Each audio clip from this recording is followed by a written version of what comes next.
Hey everyone, I'm Hayk, co-founder and CTO at BlueQubit.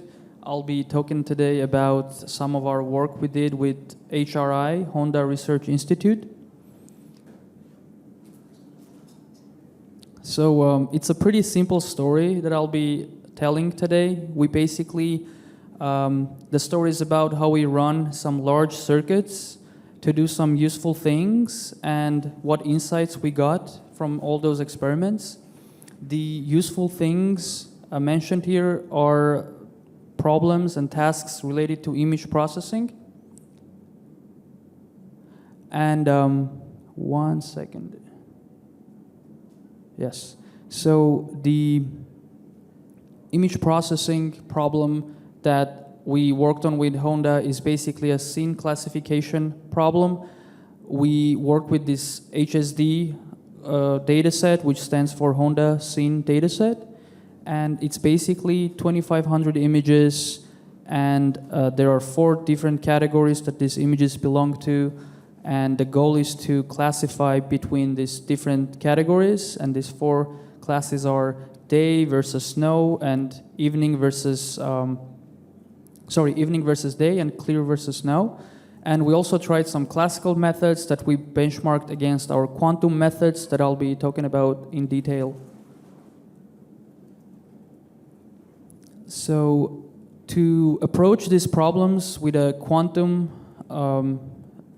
in a quantum way, we basically have this architecture where first we encode these images into quantum states, and then we run this quantum classifiers that use that information to basically spit out an answer, and we train this classifier, and the answer is basically one of those 4 categories. On the top row here, you basically see how quantum computers see these images, and the more qubits you have, the better resolution you can get. Basically, with 21 qubits, you get this blurry image. But still, we got to keep in mind that we start with these 2 million pixels. So if you are compressing 2 million pixels into 21 qubits, that's like a huge compression ratio. But you can still see different features in the image. If you have 144 qubits, you get a much better image, and you can actually distinguish a car, a road, the hills in the background. And with only around 2,000 qubits, you get a pretty high resolution image. So that's the first part of the quantum approach, just encoding the data. And then the second part is the actual quantum classifier that we train. So first I'm going to talk about some simulation results, and then I'll also talk about the quantum runs that we did for this problem. So when we do ideal simulation, on a classical side, we tried some fancy convolutional neural networks. We also tried some relatively simpler MLP models, which stands for multi-layer perceptron, which is the same as a fully connected neural network. So pretty simple models. And what we get, we see that with fancy classical techniques, we get 97% F1 score with around 2,000 parameters. With not so fancy models, much simpler MLP models, you can get 93% F1 with 8,000 parameters. And with our quantum approach that I just showed, you can get, again, 93% F1 with 2,000 parameters. Basically, the bottom line is that our quantum classifiers are on par with sophisticated CNNs, and they're actually more efficient, parameter efficient than simple classical models. And now I'm gonna talk about the actual quantum runs that we did. So again, to remind you of the setup, we have the quantum circuit that we train as a model to distinguish between different classes, and then we run inferences on a quantum device. And when you run an inference on a quantum device, especially quantum devices of today, they are very noisy, so it's really important to have a good metric of understanding how good of a signal you are getting, how much noise you are getting. So we actually came up with this way to quantify our results and their performance. We basically, what we do, we train an observable to measure, and we train that observable in a way such that the values for that observable are as far from the noisy values as possible. So for example, here, what we are measuring, there's this, on the x-axis, you can see the qubit number. So we are running a 72 qubit circuit here, and we're measuring 12 qubits from those 72. And we are training the observables in a way that basically some of the qubits are as close to the to having a value of 1, and the others are really close to value of 0, which are the extreme points from the noisy value, which is the 0.5.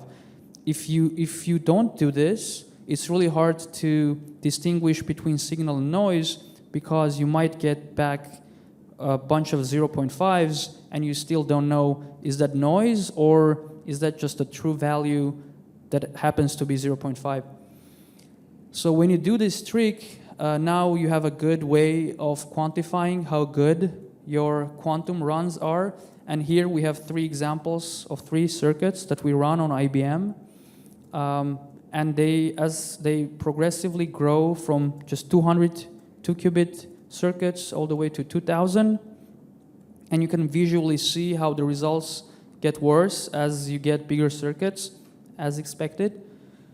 So the red bars here are the ideal simulation results, and the blue bars are the results we get back from IBM runs.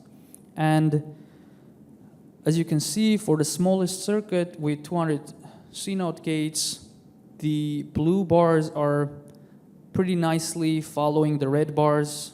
The high ones are next to the tall ones, and the short ones are next to the other short ones. And as you go to the medium and large circuits, the results are getting worse. And we run even more circuits, and we just quantified the distance between the red and blue bars from the previous slide to kind of get a bigger picture of how the signal is getting worse as you run larger circuits. So here you can see the result of running 7 such circuits going from 200 qubits to 2,000 qubits. And the red dashed line is basically the baseline. That's what you would get from a completely noisy machine that just spits out 0.5 all the time. And you can see, and obviously lower values are better. If you get a 0 here, that means you got an ideal answer. So we can see how with small circuits we're getting pretty good signal, and obviously again, as circuits are getting bigger, the signal is getting weaker. But even at 2,000 C0 gates, we're still pretty far from the baseline, so we are still getting significant signal. So we did the same experiment with Quantinuum as well. The previous one, again, was run on, just a few more words, this one was run on IBM Brisbane. That's a 127 qubit quantum computer. So this slide is about a similar setup that we run on Quantinuum H1 device, which is a 20 qubit system. Here we have a bit different visualization, much simpler, just we are measuring 4 observables, P1 through P4, 4 qubits. These are the 4 most significant qubits out of 20 qubits that we used. And again, you can see how progressively the circuits, we are getting weaker signal as we're increasing number of gates. And the blue bars here are the ideal simulator.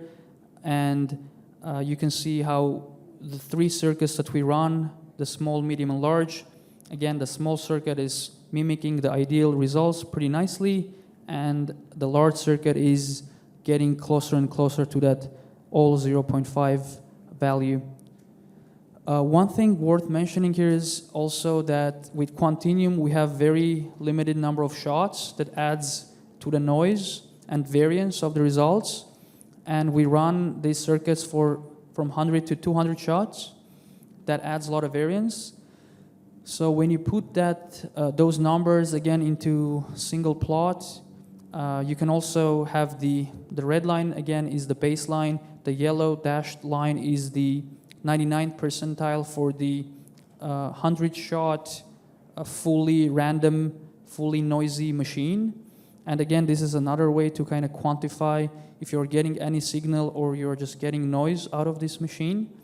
And yeah, we see how, again, lower values mean you're getting a lot of signal. So around 150 2-qubit gates, you're getting pretty good signal. And as you grow into bigger circuits, the signal gets weaker. But even, again, around 500 RZZ gates, we are still seeing signal, and we are still out of that noisy area that's between the yellow and red dashed lines.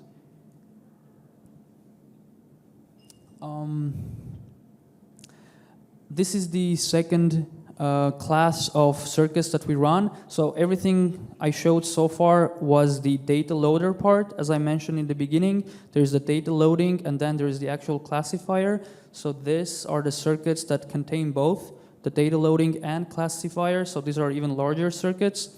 And here is a table of 7 more experiments that we run, this time on IBM Fez, which is the Heron chip, which is the latest chip from IBM. And the largest one, and just one more thing, for each of these experiments, we basically run 100 image inferences on the IBM hardware, which to our knowledge is the first time anyone run image classification inference on a quantum device. So each of these rows is basically 100 images, and we measure the accuracy of these 100 images. So for smallest circuits with 200 CNOT gates, 2,000 gates, we get a pretty good result. We get 93% accuracy on IBM Fez.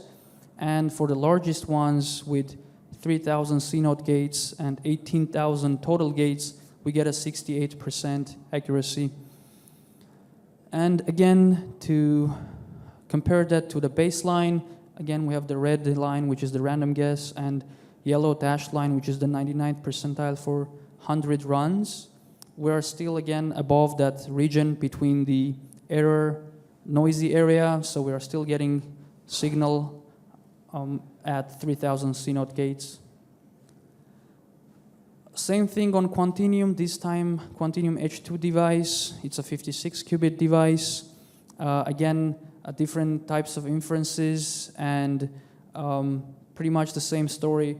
We get a good signal at the small circuits, and the signal is getting weaker as we grow the circuits. But this time, even at the 56-qubit, 600 RZZ gates, you can see how the simulator values and the quantum values are again mimicking each other, so we are still getting pretty good signal from this.